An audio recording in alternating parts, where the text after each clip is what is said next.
ವಂದೇ ಶಂಭುಮುಮಾಪತಿಂ ಸುರಗುರುಂ ವಂದೇ ಜಗತ್ಕಾರಣಂ ವಂದೇ ಪನ್ನಗಭೂಷಣಂ ಮೃಗಧರಂ ವಂದೇ ಪಶೂನಾಂ ಪತಿಂ ವಂದೇ ಸೂರ್ಯ ಶಶಾಂಕವನ್ನಿನಯನಂ ವಂದೇ ಮುಕುಂದ ಪ್ರಿಯಂ ವಂದೇ ಭಕ್ತಜನಾಶ್ರಯಂ ಚ ವರದಂ ವಂದೇ ಶಿವಂ ಶಂಕರಂ. ನಾಡಿನ ಸಮಸ್ತ ವೀಕ್ಷಕರಿಗೂ ಚಾಂದ್ರ ಸೌರ ಮಹಾಶಿವರಾತ್ರಿ ಹಬ್ಬದ ಹಾರ್ದಿಕ ಶುಭಾಶಯಗಳು. ಈ ಮಹಾಶಿವರಾತ್ರಿ ನಿಮ್ಮ ಮನಸ್ಸು, ಕುಟುಂಬ ಎಲ್ಲವೂ ಕೂಡ ಶ್ರೀಮಂತಿಕೆಯಾಗಲಿ, ಸಂತೃಪ್ತಿಯಾಗಲಿ, ಆ ಪರಶಿವನ ಆಶೀರ್ವಾದ ನಿಮ್ಮಲ್ಲಿರಲಿ ಅಂತ ಆ ಭಗವಂತನಲ್ಲಿ ನಾನು ಪ್ರಾರ್ಥನೆ ಮಾಡ್ತೇನೆ. ನೋಡಿ, ಮಹಾಶಿವರಾತ್ರಿ ಅಂದ್ರೆ ಏನು ಗೊತ್ತಾ? ಪ್ರತಿ ತಿಂಗಳು ನಮಗೆ ಶಿವರಾತ್ರಿ ಬರುತ್ತೆ. ಮಾಸ ಶಿವರಾತ್ರಿ ಅಂತ ಅದಕ್ಕೆ ಅರ್ಥ. ಅಂದ್ರೆ ತ್ರಯೋದಶಿ ದಿನ ರಾತ್ರಿ 12 ಗಂಟೆ ನಂತರ ಉತ್ಪತ್ತಿ ಆಗುತ್ತೆ ಮಾಸ ಶಿವರಾತ್ರಿ. ಅಂದ್ರೆ ಪ್ರತಿ ತಿಂಗಳು ಚತುರ್ದಶಿಗೆ ಬರುತ್ತೆ ಮಾಸ ಶಿವರಾತ್ರಿ. ಆ ಮಾಸ ಶಿವರಾತ್ರಿ ಅಮಾವಾಸ್ಯೆಯ ಹಿಂದಿನ ದಿನ, ಪ್ರತಿ ತಿಂಗಳು ಅಮಾವಾಸ್ಯೆಯ ಹಿಂದಿನ ದಿನ ಮಾಸ ಶಿವರಾತ್ರಿ ಅಂತ ಬರುತ್ತೆ. ಆದರೆ ಮಾಘ ಮಾಸದಲ್ಲಿ ಬರುವಂತಹ ಅಮಾವಾಸ್ಯೆಗೆ ಮೊದಲ ದಿನ ಬರುವಂತಹದ್ದು ಮಹಾಶಿವರಾತ್ರಿ. 11 ಮಾಸ ಶಿವರಾತ್ರಿ ಆದರೆ ಒಂದು ಮಹಾಶಿವರಾತ್ರಿ. ಆ ಮಹಾಶಿವರಾತ್ರಿಗೋಸ್ಕರ ವರ್ಷಕ್ಕೆ ಒಂದು ದಿನ ನಾವು ಆ ವರ್ಷವಿಡೀ ಕಾಯ್ತೀವಿ. ಕಾರಣ ಶಿವ ಪರಮೇಶ್ವರನ ಅನುಗ್ರಹಕ್ಕೋಸ್ಕರ. ಸರಿ, ಹಾಗಾದ್ರೆ ಈ ಒಂದು ವಿಶೇಷವಾದಂಥ ಸಂದರ್ಭ ಮಹಾಶಿವರಾತ್ರಿ ಏನು ಮಾಡಬೇಕು? ಶಿವನ ಭಕ್ತರು ಓಂ ನಮಃ ಶಿವಾಯ ಆ ಪಂಚಾಕ್ಷರಿ ಮಂತ್ರದ ಶಬ್ದ ನಮ್ಮ ದೇಹವನ್ನು ಸದಾ ತೇಜಸ್ಸು ಕಾಂತಿಯವಂತವಾಗುತ್ತೆ. ಶಿವನಿಗೆ ಪ್ರೀತಿಯಾಗಿರ್ತಕ್ಕಂಥದ್ದೇನು ನೋಡಿ, ಲಿಂಗ ಪುರಾಣ, ಶಿವಪುರಾಣ, ಬ್ರಹ್ಮಾಂಡ ಪುರಾಣ, ದೇವಿ ಪುರಾಣ, ಹೀಗೆ ಸುಮಾರು 4-5 ಪುರಾಣಗಳಲ್ಲಿ ಶಿವರಾತ್ರಿಯ ಮಹಿಮೆಯನ್ನ ಬಹಳ ಸ್ಪಷ್ಟವಾಗಿ ಉಲ್ಲೇಖ ಮಾಡಿದ್ದಾರೆ. ಅದರಲ್ಲಿ ಪಂಚಾಕ್ಷರಿ ಮಂತ್ರಕ್ಕೆ ಇರುವಂತಹ ಶಕ್ತಿ ಬೇರೆ ಯಾವುದಕ್ಕೂ ಇಲ್ಲ. ಅಂಥ ಮಹಾಬಲಿಷ್ಠವಾಗಿರತಕ್ಕಂಥ ಮಂತ್ರ ಪಂಚಾಕ್ಷರಿ ಮಂತ್ರ ಓಂ ನಮಃ ಶಿವಾಯ. ಪ್ರತಿಯೊಬ್ಬರಿಗೂ ಸುಲಭ. ಮಹಾಶಿವರಾತ್ರಿ ದಿನ ಶ್ರದ್ಧೆಯಿಂದ ಮನೆಯನ್ನು ಶುದ್ಧಿ ಮಾಡಿ, 8ನೇ ತಾರೀಕು ಬೆಳಗ್ಗೆನೇ ಶುದ್ಧಿ ಮಾಡಿ, ಮನೆ ಮುಂದ್ಗಡೆ ಸಾರಿಸಿ ಗುಡಿಸಿ ರಂಗೋಲಿ ಹಾಕಿ, ಮನೆ ಬಾಗಿಲನ್ನು ತೊಳಿರಿ, ಹೊಸಲನ್ನು ತೊಳಿರಿ, ಮನೆ ಹೊಸಲಿಗೆ ಅಂದರೆ ದ್ವಾರಕ್ಕೆ ತೋರಣವನ್ನು ಕಟ್ಟಿ, ಮಾವಿನ ಸೊಪ್ಪಿನ ತೋರಣವನ್ನು ಕಟ್ಟಿ, ಹೂವಿನ ಹಾರ, ಸುಗಂಧಭರಿತವಾದ ಫ್ರೆಶ್ ಹೂವು ಅಂದರೆ ಹೊಸತ ಹೂವು, ಹೊಸತು ಹೂವು. ಹೊಸತು ಅಂತಂದ್ರೆ ಹೊಸದಾಗಿ, ಹಳೇದು ಫ್ರಿಡ್ಜಲ್ಲಿ ಇಟ್ಟಿರೋದು ನೆನ್ನೆದ ಮೊನ್ನದೆ ಬೇಡ, ಹೊಸದು, ಹೊಸ ಹೂವು ಹಾಕಿ ಮನೆಯನ್ನು ಸಾರಿಸಿ ಗುಡಿಸಿ ರೆಡಿ ಮಾಡ್ಕೊಳ್ಳಿ. ದೇವರ ಮನೆಯನ್ನು ಶುದ್ಧಿ ಮಾಡ್ಕೊಳ್ಳಿ. ಮನೆಯಲ್ಲಿ ಶಿವನ ಆರಾಧನೆ ಮಾಡಿ. ಎಷ್ಟೋ ಜನಕ್ಕೆ ಶಿವನ ದೇವಸ್ಥಾನಕ್ಕೆ ಹೋಗೋಕ್ಕಾಗಲ್ಲ. ಹೆಣ್ಣು ಮಕ್ಕಳು ಮಾಸಿಕ ಕರೆ ಆಗಿದ್ರೆ ದೇವಸ್ಥಾನಕ್ಕೆ ಹೋಗೋಕ್ಕಾಗಲ್ಲ. ಅಂಗವಿಕಲರು ಹೋಗೋಕ್ಕಾಗಲ್ಲ. ವಯಸ್ಸಾದವರು, ಬೆಡ್ ರಿಡನ್ ಆದವರು ಹೋಗೋಕ್ಕಾಗಲ್ಲ. ಅಂಥವರು ಕಂಪಲ್ಸರಿ ಶಿವನ ದೇವಸ್ಥಾನದ ಸಮೀಪಕ್ಕೆ ಹೋಗಲೇಬೇಕು. ಹೋಗಿ ಗೋಪುರವನ್ನು ದರ್ಶನ ಮಾಡಬೇಕು. ಮಹಾಶಿವರಾತ್ರಿ ದಿನ ಗೋಪುರವನ್ನು ದರ್ಶನ ಮಾಡಬೇಕು. ವಿಮಾನ ಗೋಪುರ ಆಗ್ಬೋದು ಅಥವಾ ರಾಜಗೋಪುರ ಆಗ್ಬೋದು. ದರ್ಶನ ಮಾಡಿ ಯಾವ ಕಾರಣಕ್ಕೂ ದೇವಸ್ಥಾನದ ಒಳಗಡೆ ಹೋಗಬೇಡಿ. ಇನ್ನು ಬೆಡ್ ರಿಡನ್ ಆಗಿರ್ತಕ್ಕಂಥವ್ರಿಗೆ ಕನಿಷ್ಠ ಪಕ್ಷ ಇವತ್ತಿನ ಟೆಕ್ನಾಲಜಿ ಇಂಪ್ರೂವ್ ಆಗಿದೆ, ಯಾರಾದರೂ ವಿಡಿಯೋ ಕಾಲ್ ಮಾಡಿಸಿ ಆದರೂ ಆ ಶಿವನ ಗೋಪುರವನ್ನು ದರ್ಶನ ಮಾಡಿಸಿ. ವಯಸ್ಸಾದವ್ರನ್ನ ಕರ್ಕೊಂಡು ಹೋಗಿ ವೀಲ್ ಚೇರಲ್ಲೋ ಅಥವಾ ಅವ್ರನ್ನ ಕಾರಲ್ಲಿ ಕುಡಿಸ್ಕೊಂಡು ಕರ್ಕೊಂಡೋಗಿ ಶಿವನ ದರ್ಶನ ಮಾಡಿಸಿ. ನಿಮಗೆ ಗೊತ್ತಿರಲಿ, ವೈರಾಗ್ಯವನ್ನು ಕೊಡುವಂಥವನು ಶಂಕರನೇ. ಸಂಸಾರ ದುಃಖಂ ದ್ರಾವಯತಿ ರೋದಯತೀತಿ ರುದ್ರ. ಸಂಸಾರದ ದುಃಖವನ್ನ, ರೋದನೆಗಳನ್ನು ದೂರ ಮಾಡುವಂಥವನು ರುದ್ರ, ಈಶ್ವರ. ರುದ್ರ ರುದ್ರ ಶಿವ ಅಂದ್ರೆ ಎಲ್ಲರೂ ಭಯ ಪಡ್ತಾರೆ. ಭಯ ಪಡೋ ಅವಶ್ಯಕತೆ ಇಲ್ಲ. ಶಿವನಿಗೆ ತುಂಬ ತಾಳ್ಮೆಯಾದ ಮೃದು ಸ್ವಭಾವದ ಒಂದು ಅನುಗ್ರಹವೇ ನಮಗೆ. ಅವನ ಘೋರ ಮತ್ತು ಅಘೋರ ಅಂತ 2 ಶರೀರ ಇದೆ ಅವನಿಗೆ. ತೇನ ಘೋರ ತನೂನ್ ಪ್ರೀಣಯಾನಿ. ಅಪ್ಪ ಭಗವಂತ, ನಿನ್ನ ಘೋರವಾದಂತಹ ಶರೀರ ಬೇಡ ನಮಗೆ. ಒಂದ್ಸಲ ನೋಡಿ ಇದೆ, ದಾಕ್ಷಾಯಿಣಿ ದಕ್ಷ ಮಾಡುವಂತ ಯಜ್ಞಕ್ಕೆ ಬಿದ್ದಾಗ ಅತ್ಯಂತ ರಭಸವಾದಂತಹ ಒಂದು ನಾಟ್ಯವನ್ನಾಡಿ ನಿನ್ನ ಘೋರ ರೂಪವನ್ನು ತೋರಿಸಿ ವೀರಭದ್ರನನ್ನು ಸೃಷ್ಟಿ ಮಾಡಿ ಆ ದಕ್ಷ ಯಜ್ಞವನ್ನು ಧ್ವಂಸ ಮಾಡಿಸಿ ಅಲ್ಲೋಲ ಕಲ್ಲೋಲ ಮಾಡಿದಂಥ ಬ್ರಹ್ಮಾಂಡವನ್ನ ಪರಮೇಶ್ವರ ಬೇಡಪ್ಪ, ಆ ಘೋರವಾದಂಥ ಶರೀರ ನಾವು ಬೇಡ, ನಿನ್ನ ಅಘೋರವಾಗೇ ನಾವು ಪೂಜೆ ಮಾಡ್ತೀವಿ, ನಿನ್ನ ಘೋರ ಥರ ನನಗೆ ಬೇಡ, ಅಘೋರವಾಗೇ ಪೂಜೆ ಮಾಡ್ತೀವಿ ಅಂತ ಆ ಅಘೋರವನ್ನು ಪ್ರಾರ್ಥನೆ ಮಾಡಬೇಕು. ತೇನ ಘೋರ ತನೂನ್ ಪ್ರೀಣಯಾನಿ, ಘೋರವಾದ ತನು ನಮಗೆ ಬೇಡ. ಈಶ್ವರನಿಗೆ ಪ್ರಿಯವಾಗಿರ್ತಕ್ಕಂಥ 6 ವಸ್ತುಗಳಿದೆ. ಈ 6 ವಸ್ತುಗಳನ್ನು ಸಮರ್ಪಣೆ ಮಾಡಿದ್ರೆ ನಿಮಗೆ ಬಹಳ ಒಳ್ಳೆ ಫಲ ಅನ್ನುವಂಥದ್ದು ಸಿಗುತ್ತೆ. ಈ 6 ವಸ್ತುಗಳು ಶಿವರಾತ್ರಿ ದಿನ ಶಿವನಿಗೆ ಕೊಡ್ಬೇಕು ನೀವು. ಏನೇನು? ರುದ್ರಾಕ್ಷಿ ಅಥವಾ ರುದ್ರಾಕ್ಷಿ ಮಾಲೆ. ಒಂದು ರುದ್ರಾಕ್ಷಿ ಆದ್ರೂ ತಗೊಂಡೋಗ್ಕೊಡಿ ಅಥವಾ ಒಂದು ರುದ್ರಾಕ್ಷಿ ಮಾಲೆ ಆದರೂ ತಗೊಂಡೋಗ್ಕೊಡಿ, ಶಿವನ ಮೇಲೆ ಅದನ್ನು ಹಾಕ್ಸೋದಕ್ಕೆ, ಧರಿಸೋದಕ್ಕೆ. ಭಸ್ಮ ಅಂದರೆ ವಿಭೂತಿ, ಭಸ್ಮ ಪ್ರಿಯೋ ಶಂಕರ, ರುದ್ರಾಕ್ಷಿ ಪ್ರಿಯ ಶಿವ, ಭಸ್ಮ ಪ್ರಿಯೋ ಶಂಕರ, ಶಂಕರನ್ನ ಪೂಜೆ ಮಾಡುವಂಥದ್ದು, ಭಸ್ಮದಲ್ಲಿ ಅರ್ಚನೆ ಮಾಡುವಂಥದ್ದು. ರುದ್ರ ಪ್ರಿಯೋ, ರುದ್ರ ಮಂತ್ರ ಪ್ರಿಯೋ ರುದ್ರ, ರುದ್ರ ಮಂತ್ರ ಓಂ ನಮೋ ಭಗವತೆ ರುದ್ರಾಯ, ನಮಸ್ತೆ ರುದ್ರವನ್ಯವ ಉತೋತ ಇಷವೇ ನಮಃ, ನಮಸ್ತೆ ಅಸ್ತು ಧನ್ವನೆ ಬಾಹುಭ್ಯಾಮುತತೆ ನಮಃ, ಯಾತ ಇಷು ಶಿವತಮ ಶಿವಂ ಬಭೂವತೆ ಧನುಹು. ಹೀಗೆ 11 ಅನುವಾಕ ಇರತಕ್ಕಂಥ ರುದ್ರ ಮತ್ತು ಇನ್ನೊಂದು 11 ಅನುವಾಕ ಇರತಕ್ಕಂಥ ಚಮಕ.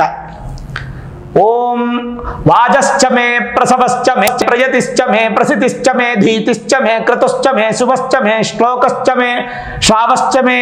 ಹೀಗೆ ಚಮಕ ಮಂತ್ರ ಪ್ರಾರಂಭ. ಹಾಗೆ ತುಂಬೆ ಹೂವು ಎಲ್ಲ ಕಡೆ ಸಿಗುತ್ತೆ ಈ ಒಂದು ಸಮಯದಲ್ಲಿ. ತುಂಬೆ ಹೂವು, ಆ ತುಂಬೆ ಹೂವು ಭಗವಂತನಿಗೆ ಸಮರ್ಪಣೆ ಮಾಡಿಸಿ. ಬಿಲ್ವಪತ್ರೆ ತ್ರಿದಳಂ ತ್ರಿಗುಣಾಕಾರಂ ತ್ರಿನೇತ್ರಂಚ ತ್ರಿಜಾಯುಧಂ ತ್ರಿಜನ್ಮ ಪಾಪ ಸಂಹಾರಂ ಏಕಬಿಲ್ವಂ ಶಿವಾರ್ಪಣಂ. ಬಿಲ್ವಪತ್ರೆಯನ್ನು ಸಮರ್ಪಣೆ ಮಾಡಿ. ಕೊನೆಗಾಗಿ ಕೃಷ್ಣ ತಿಲ ಅಂದರೆ ಕಪ್ಪು ಎಳ್ಳು, ಇಷ್ಟು ಶಿವನಿಗೆ ಪ್ರೀತಿ. ನಿಮಗೆ ಗೊತ್ತಿರಲಿ, ಶಿವನ ಲಿಂಗವನ್ನು ಕಿತ್ತು ಒಗೆದು ತಗೊಂಡು ಹೋಗಿ ಸಮುದ್ರದ ಒಳಗಡೆ ಪ್ರತಿಷ್ಠಾಪನೆ ಮಾಡಿದ್ರು ಆ ಶಿವನಿಗೆ ತೃಪ್ತಿ ಆಗಲ್ವಂತೆ. ಕೇವಲ ನೀರು ಮಾತ್ರ ಅಲ್ಲ, ನೀರಿನ ಜೊತೆಗೆ ರುದ್ರ ಮಂತ್ರ ಬೇಕು. ಹಾಗಾಗಿ ಈಶ್ವರನಿಗೆ ನೀರು ಅಂದರೆ ಬಹಳ ಪ್ರೀತಿ. ಇದು 7ನೇ ವಿಚಾರ. ಈ ಸಪ್ತ ದ್ರವ್ಯ ಭಗವಂತನಿಗೆ ಬಹಳ ವಿಶೇಷ. ಅದರ ಜೊತೆಗೆ ಅಭಿಷೇಕ, ಉಪವಾಸ, ಬಿಲ್ವಪತ್ರೆ, ಶಿವನಾಮ ಸ್ಮರಣೆ, ಜಾಗರಣೆ, ಈ 5 ಕೂಡ ಸ್ವಾಮಿಗೆ ಪಂಚಮುಖ ಪೂಜೆ ಅಂತ ಹೇಳ್ತೀವಿ. ಪಂಚಮುಖ ಯಾವ್ದಾದ್ರು ಗೊತ್ತಾ? ಸದ್ಯೋಜಾತ, ಅಘೋರ, ತತ್ಪುರುಷ, ಈಶಾನ, ವಾಮದೇವ. 5 ಮುಖ, ಪಂಚಮುಖ. ಪಶುಪತಿನಾಥ ದೇವಸ್ಥಾನ ನೋಡಿ, ನೇಪಾಳಲ್ಲಿ ಇದೆಯಲ್ಲ, ಪಂಚಮುಖ ಲಿಂಗ.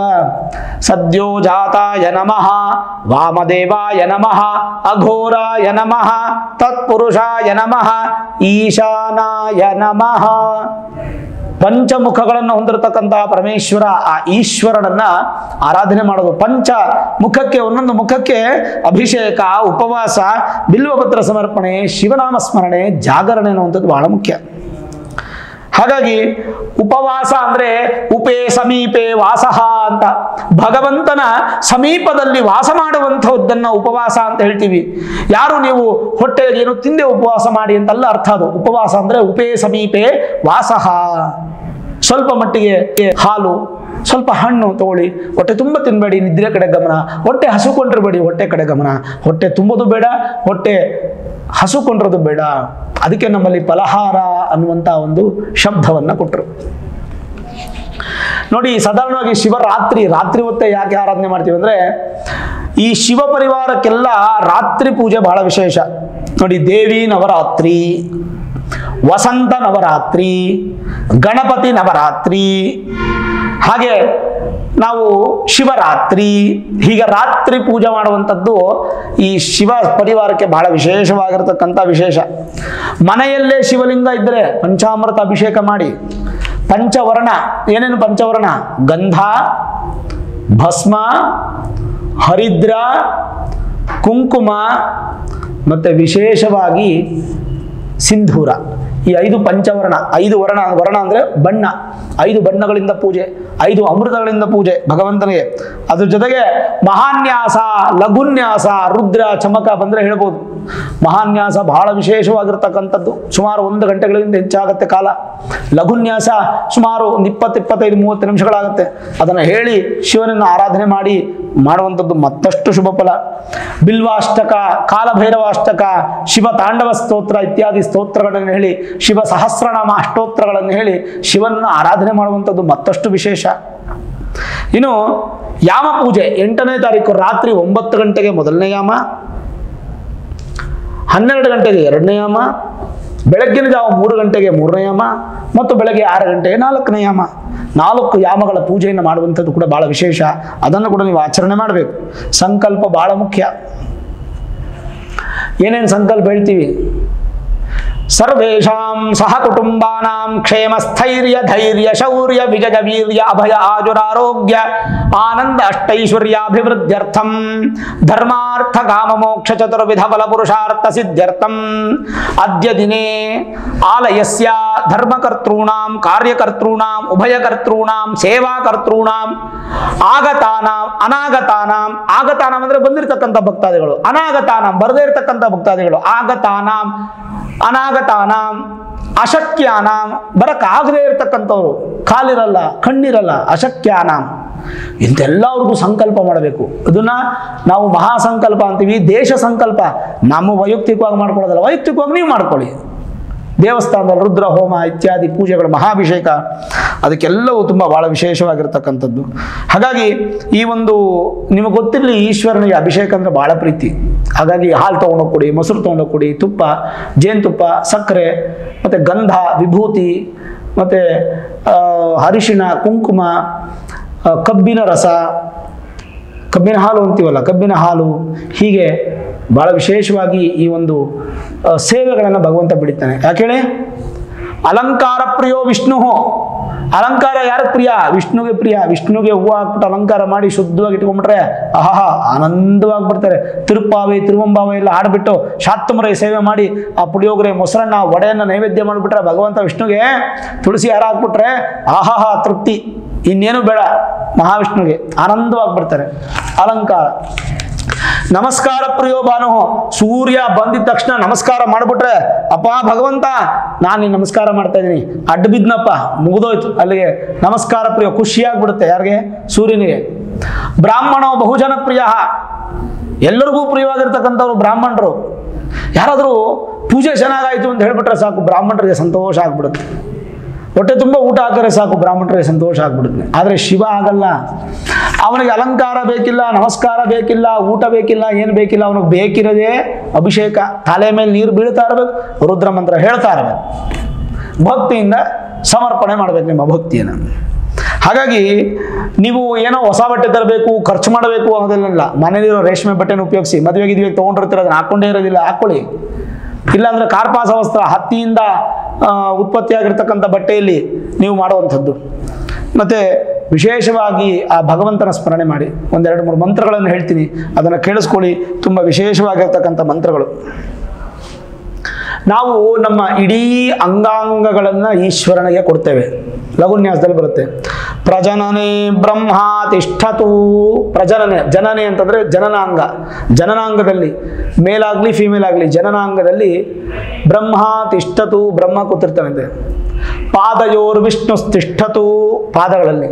ಹಸ್ತಯೋರ್ ಹರಸ್ತಿಷ್ಠತು, ಕೈಗಳಲ್ಲಿ ಹರ ಅಂದರೆ ಈಶ್ವರ. ಬಾಹ್ವೋರಿಂದ್ರಸ್ತಿಷ್ಠತು, ಇಂದ್ರ. ಜಠರೇ ಅಗ್ನಿಸ್ತಿಷ್ಠತು, ಹೃದಯೇ ಶಿವಸ್ತಿಷ್ಠತು, ಕಂಠೇ ಬಸವಸ್ತಿಷ್ಠಂತು, ವಕ್ತ್ರೇ ಸರಸ್ವತಿ ತಿಷ್ಠತು, ನಾಸಿಕಯೋರ್ವಾಯುಸ್ತಿಷ್ಠತು, ನಯನಯೋಶ್ಚಂದ್ರಾದಿತ್ಯೌ ತಿಷ್ಠೇತಾಂ, ಕರ್ಣಯೋರಶ್ವಿನೋ ತಿಷ್ಠೇತಾಂ, ಲಲಾಟೇ ರುದ್ರಾಸ್ತಿಷ್ಠಂತು, ಮೂರ್ಧ್ನ್ಯಾದಿತ್ಯಾಸ್ತಿಷ್ಠಂತು, ಶಿರಸಿ ಮಹಾದೇವಸ್ತಿಷ್ಠತು, ಶಿಖಾಯಾಂ ವಾಮದೇವಸ್ತಿಷ್ಠತು, ಪೃಷ್ಠೇ ಪಿನಾಕಿ ತಿಷ್ಠತು, ಪುರತಃ ಶೂಲಿ ತಿಷ್ಠತು, ಪಾರ್ಶ್ವಯೋ ಶಿವಾಶಂಕರೌ ತಿಷ್ಠೇತಾಂ. ಎಷ್ಟು ಚೆನ್ನಾಗಿದೆ ನೋಡಿ.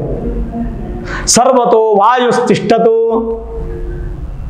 ಹಾಗೆ ನಮ್ಮ ಶರೀರವೆಲ್ಲ ಒಬ್ಬೊಬ್ಬ ದೇವರು ನಮ್ಮಲ್ಲಿ ಇರ್ತಾರೆ. ಆಯಾ ದೇವರಿಗೆ ನಾವು ಕೃತಜ್ಞತೆಯನ್ನು ಹೇಳಬೇಕು. ಮ್ಯಾಂಟಲ್ ಆ್ಯಂಡ್ ಡಿಸ್ಮ್ಯಾಂಟಲ್, ಆಯಾ ದೇವತೆಗಳನ್ನು ಕೇಳಿಕೊಂಡು ಶರೀರದ ಭಾಗ ನಮಗೆ ಬಂದಿರುತ್ತೆ, ವಾಯು ಮುಗಿದೋದ್ಮೇಲೆ ಪ್ರಾಣ ಹೋದ್ಮೇಲೆ ಡಿಸ್ಮ್ಯಾಂಟಲ್ ಆಗಿ ಆಯಾ ದೇವತೆಗಳಿಗೆ ಸೇರಿಬಿಡುತ್ತೆ. ಇದೊಂದಾಯ್ತಲ್ಲ. ಸ್ವಾಮಿಗೆ ಪ್ರಿಯವಾದ ಶ್ಲೋಕ ಓಂ ಕಾಲಾಭ್ರಭ್ರಮರಾಂಜನದ್ಯುತಿ ನಿಭಂ ವ್ಯಾವೃತ್ತ ಪಿಂಗೇ ಕ್ಷಣಂ ಕರ್ಣೋದ್ಭಾಸಿತ ಭೋಗಿ ಮಸ್ತಕಮಣಿ ಪ್ರೋದ್ಭೀರ್ಣ ದಂಷ್ಟ್ರಾಂಕುರಂ ಸರ್ಪ ಪ್ರೋದ ಕಪಾಲ ಶುಕ್ತ ಶಕಲ ವ್ಯಾಕೀರ್ಣ ಸಂಚಾರಕಂ ವಂದೇ ದಕ್ಷಿಣಮೀಶ್ವರಸ್ಯ ಕುಟಿಲ ಭ್ರೂಭಂಗ ರೌದ್ರಂ ಮುಖಂ. ಇದು ರೌದ್ರವಾದ ಮುಖಕ್ಕೆ ಇರುವಂತಹ ಶ್ಲೋಕ. ಹಾಗೆ 8 ದಿಕ್ಕುಗಳು ನಮಗೆ ಗೊತ್ತಿರೋದು, ಆದರೆ 10 ದಿಕ್ಕಿಗೂ ಒಡೆಯನಾಗಿರ್ತಕ್ಕಂಥವನು ಈಶ್ವರ. ಪೂರ್ವೇ ಪಶುಪತಿ ಪಾತು, ದಕ್ಷಿಣೇ ಪಾತು ಶಂಕರ, ಪಶ್ಚಿಮೇ ಪಾತು ವಿಶ್ವೇಶೋ, ನೀಲಕಂಠಸ್ತತುತ್ತರೇ, ಐಶಾನ್ಯಾಂ ಪಾತು ಮಾಂ ಶರ್ವೋ, ಆಗ್ನೇಯಾಂ ಪಾರ್ವತೀಪತಿ, ನೈಋತ್ಯಾಂ ಪಾತು ಮಾಂ ರುದ್ರೋ, ವಾಯುವ್ಯಾಂ ನೀಲಲೋಹಿತಃ, ಊರ್ಧ್ವೇ ತ್ರಿಲೋಚನಃ ಪಾತು, ಅಧರಾಯಾಂ ಮಹೇಶ್ವರಃ, ಏತಾಭ್ಯಃ ದಶ ದಿಗ್ಭ್ಯಸ್ತು ಸರ್ವತಃ ಪಾತು ಶಂಕರಃ. ಹೀಗೆ 10 ದಿಕ್ಕಲ್ಲಿರ್ತಕ್ಕಂಥ ಆ 10 ಶಿವನನ್ನ ಪ್ರಾರ್ಥನೆ ಮಾಡುವಂಥದ್ದು. ಹೇಳ್ತಾ ಹೋದ್ರೆ ವಿಡಿಯೋ ತುಂಬ ದೊಡ್ಡದಾಗೋಗುತ್ತೆ, ನಿಮಗೂ ಬೇಸರ ಆಗ್ಬಿಡುತ್ತೆ. ಇಷ್ಟು ಮಾಹಿತಿ ಸಾಕು ಅನ್ಸುತ್ತೆ. ಶಿವರಾತ್ರಿ ದಿನ ಮನೆಯಲ್ಲಿ ಪೂಜೆ ಮಾಡಿ, ಅವಕಾಶ ಇದ್ದರೆ, ಇಲ್ಲ ಅಂದರೆ ದೇವಸ್ಥಾನಕ್ಕೆ ಹೋಗಿ ಸೇವೆ ಮಾಡಿ, ಜಾಗರಣೆ ಮಾಡಿ, ಉಪವಾಸ ಮಾಡಿ, ಭಗವಂತನಿಗೆ ಭಕ್ತಿಯಿಂದ ಶಿವನಾಮ ಸ್ಮರಣೆಯನ್ನು ಸಮರ್ಪಣೆ ಮಾಡಿ, ಶಕ್ತಿಯುತವಾಗಿ ಏನೇನು ಮಾಡ್ಲಿಕ್ಕಾಗುತ್ತೋ ಅದನ್ನು ಮಾಡಿ. ಶಕ್ತಿ ಲೋಪ ಮಾಡ್ಕೋಬೇಡಿ. ಭಗವಂತ ನಿಮ್ಗೆ ಕೊಟ್ಟಿದ್ದಾನೆ ಅಂದರೆ ಮಾಡಿ, ಕೊಟ್ಟಿಲ್ಲ ಅಂದರೆ ಇಲ್ಲಪ್ಪ ಭಗವಂತ ನೀನು ನನಗೆ ಏನು ಕೊಟ್ಟಿದ್ಯೋ ಅದನ್ನು ನಾನು ನೀನು ಸಮರ್ಪಣೆ ಮಾಡ್ತಾ ಇದ್ದೀನಿ ಅಂತ ನಿಮ್ಮ ಶ್ರದ್ಧೆಯಿಂದ ಒಂದು ಸ್ವಲ್ಪ ಎಳ್ಳನ್ನು ತಗೊಂಡೋಗಿ ಭಗವಂತನ ಕೊಡಿ, ಒಂದು ರುದ್ರಾಕ್ಷಿಯನ್ನು ಕೊಡಿ, ಒಂದು ಅರ್ಧ ಲೀಟ್ರಷ್ಟು ಹಾಲನ್ನು ಸ್ವಾಮಿಗೆ ಸಮರ್ಪಣೆ ಮಾಡಿ, ಸಾಕು, ತೃಪ್ತಿ ಪಡ್ತಾನೆ ಭಗವಂತ. ತೃಪ್ತಿ ಇರ್ತಾನೆ. ಜೊತೆಗೆ ಶಿವರಾತ್ರಿ ದಿನ ಕುಂಬಳಕಾಯಿ ದೀಪ, 108 ಬತ್ತಿಗಳ ದೀಪ, ಬಹಳ ವಿಶೇಷ. ಕುಂಬಳಕಾಯಿ ಕೂಷ್ಮಾಂಡ ದೀಪವನ್ನ ಹಚ್ಚಿಟ್ಬಿಟ್ಟು ಆ ಕಾಲಭೈರವನ್ನ ಪ್ರಾರ್ಥನೆ ಮಾಡ್ಕೊಂಡ್ಬಿಟ್ರೆ ನೀವು ದೇವರಾಜ ಸೇವ್ಯಮಾನ ಪಾವನಾಂಘ್ರಿ ಪಂಕಜಂ ವ್ಯಾಲಯಜ್ಞ ಸೂತ್ರ ಬಿಂದು ಶೇಖರಂ ಕೃಪಾಕರಂ ನಾರದಾದಿ ಯೋಗಿ ವೃಂದ ವಂದಿತಂ ದಿಗಂಬರಂ ಕಾಶಿಕಾಪುರಾದಿನಾಥ ಕಾಲಭೈರವಂ ಭಜೆ. ಅಷ್ಟೇ, ಒಂದು ಕುಂಬಳಕಾಯಿನ ಸೆಂಟ್ರ್ ಕಟ್ ಮಾಡ್ಬಿಟ್ಟು 2 ತಿರುಳು ತೆಗೆದ್ಬಿಟ್ಟು ದೀಪ ತರ ಮಾಡಿ ಕಾಲಭೈರವನ ಮಂತ್ರ ಹೇಳಿಬಿಟ್ಟು ಹಾಗೆ ದೀಪ ಹಚ್ಚಿಬಿಟ್ಟು ಸ್ವಾಮಿ ನಮಸ್ಕಾರ ಮಾಡಿಬಿಟ್ರೆ ಆಹಾ ಎಂತ ಅದೃಷ್ಟವಾದಂಥ ಒಂದು ಫಲ. 108 ಬತ್ತಿಗಳನ್ನಿಟ್ಟು ಸ್ವಾಮಿನ ಆರಾಧನೆ ಮಾಡುವಂಥದ್ದು. ಮಹಾಶಿವರಾತ್ರಿ ವರ್ಷಕ್ಕೆ ಒಮ್ಮೆ ಬರುತ್ತೆ. ನೀವು 100 ವರ್ಷ ಬದುಕಿದ್ರು 100 ಸಲ ಸಿಗೋದು ಮಹಾಶಿವರಾತ್ರಿ. ಅದು ಚಿಕ್ಕ ವಯಸ್ಸಲ್ಲಿ ಎಷ್ಟೋ ವರ್ಷ ಹೋಗ್ಬಿಟ್ಟಿರುತ್ತೆ. ವಯಸ್ಸಾದ್ಮೇಲೆ ಆರೋಗ್ಯ ಮಾಡೋಕ್ಕಾಗಲ್ಲ. ಒಂದು 40-50 ವರ್ಷ ಅಥವಾ 20-30 ವರ್ಷ ನಿಮ್ಗೆ ಸಿಗುತ್ತೆ. ಆ ಭಗವಂತನ ತೃಪ್ತಿಯಾಗಿ ಪೂಜೆ ಮಾಡಿ, ಖಂಡಿತ ನಿಮಗೆ ಭಗವಂತ ಒಳ್ಳೇದು ಮಾಡ್ತಾನೆ. ತೃಪ್ತಿಯಾದಂಥ ಜೀವನವನ್ನು ನೀವು ಪಡಿತೀರಾ. ಖಂಡಿತವಾಗ್ಲೂ ಮಹಾಶಿವರಾತ್ರಿಗೆ ಶಿವನ ದೇವಸ್ಥಾನಕ್ಕೆ ಹೋಗಿ ಆ ಭಗವಂತನ ಅನುಗ್ರಹಕ್ಕೆ ನೀವು ಪಾತ್ರರಾಗಿ. ಈ ವಿಡಿಯೋ ಇಷ್ಟ ಆಗಿದ್ರೆ ಲೈಕ್ ಮಾಡಿ, ಶೇರ್ ಮಾಡಿ, ಮುಖ್ಯವಾಗಿ ನಮ್ಮ ಚಾನಲ್ಗೆ ಸಬ್ಸ್ಕ್ರೈಬ್ ಮಾಡಿ, ಬೆಲ್ ಐಕಾನ್ ಅನ್ನು ಪ್ರೆಸ್ ಮಾಡಿ. ಪ್ರತಿನಿತ್ಯ ನಾನು ಪೂಜೆ ಮಾಡುವಂತಹ ನನ್ನ ಆರಾಧ್ಯ ದೇವಿ ಹೊರನಾಡು ಅನ್ನಪೂರ್ಣೇಶ್ವರಿಯ ಆಶೀರ್ವಾದ ಅನುಗ್ರಹ ಸದಾಕಾಲ ಮತ್ತೊಮ್ಮೆ ನಿಮ್ಗೆ ಸಿಗಲಿ ಅಂತ ಪ್ರಾರ್ಥನೆ ಮಾಡ್ತಾ, ಮತ್ತೊಮ್ಮೆ ನಾಡಿನ ಸಮಸ್ತ ವೀಕ್ಷಕರಿಗೂ ಶಿವರಾತ್ರಿ ಹಬ್ಬದ ಶುಭಾಶಯಗಳನ್ನು ಹೇಳ್ತಾ, ಸರ್ವೇ ಜನಾಃ ಸುಖಿನೋ ಭವಂತು, ಸಮಸ್ತ ಸನ್ಮಂಗಳ ನಿಭವಂತು.